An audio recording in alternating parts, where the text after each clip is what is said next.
All right, y'all. This is my project for the weekend. I have a Garden 3.0. It is not new.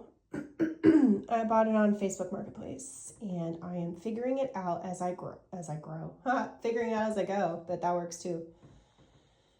Yeah, so I like to grow plants. I will show you my plant room.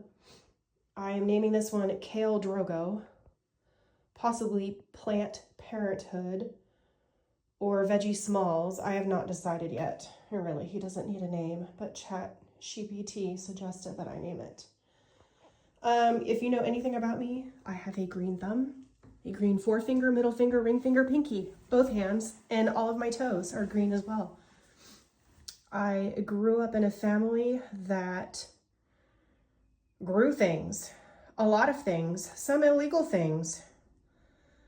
My grandparents had a giant garden that was on a plateau above my parents' garden. We grew corn, pole beans, pumpkin, cucumber, broccoli, onions, radishes, everything you could think of. And one of my fondest memories was every summer collecting all the pumpkins and lining them up on what was supposed to be a sidewalk for our single wide trailer. But because my dad never got around to actually laying concrete, we just used a wooden plank that bowed in the summer and almost tripped us every time we tried to get into the house. So we would line those suckers up on that plank, and we would have more pumpkins than anyone knew what to do with.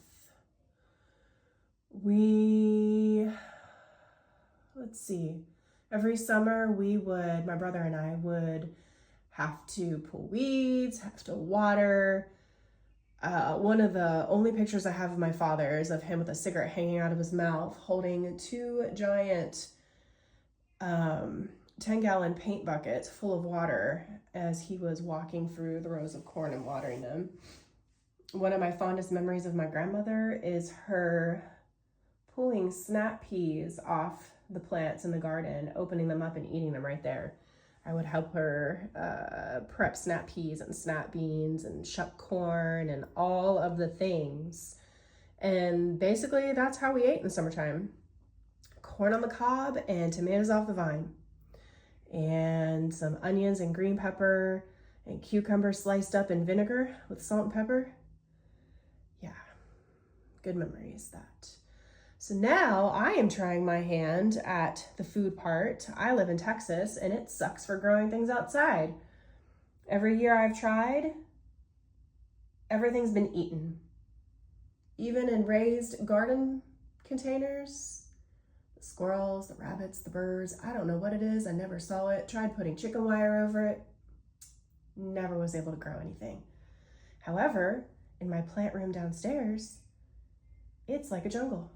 Apparently I am really good with pothos plants and snake plants, and they just keep reproducing and won't stop. So now we're trying hydroponics. And I have had some success with hydroponics with my pothos, to the point where I have so many pothos and so many different rooms in this house that are not accessible by cats, I am running out of space.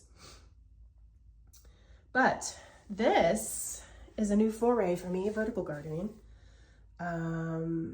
Some examples of plants I have in here are kale, some lavender, some chamomile, some red cherry tomatoes, some peas, my grandma would be proud, tarragon, I have no idea what that is, but it sounds like it's from Game of Thrones, and I will soon find out what to use it for, iceberg lettuce, cilantro, of course, I am in Texas, mint, basil, zinnia for some color, and yes, I know what those are flowers, some thyme, some oregano, what do we have down here, rosemary, mini cauliflower, green beans, perpetual spinach, arugula, not a fan, but I will make myself eat it if I can create it, butter crunch, some chives, and some romaine. And then on the side, I have a little nursery here. I'm going to try to sprout I realized the error of my ways because radish is a root vegetable and I cannot grow root vegetables down into the columns. Sad for me. A bunch of onions are out too, but I do have some broccoli, some Roma tomatoes, some bell pepper, and some zucchini. So I'm excited about that. And various microgreens that I plan to use in a smoothie if I can get them to grow. So today, on this rainy, stormy day where we are waiting any moment for our power to go out in Texas, I am making this my project. So I will keep you updated on how it goes. Thank you for joining me on this plant foray as I experience plant parenthood. Talk to you later. Bye.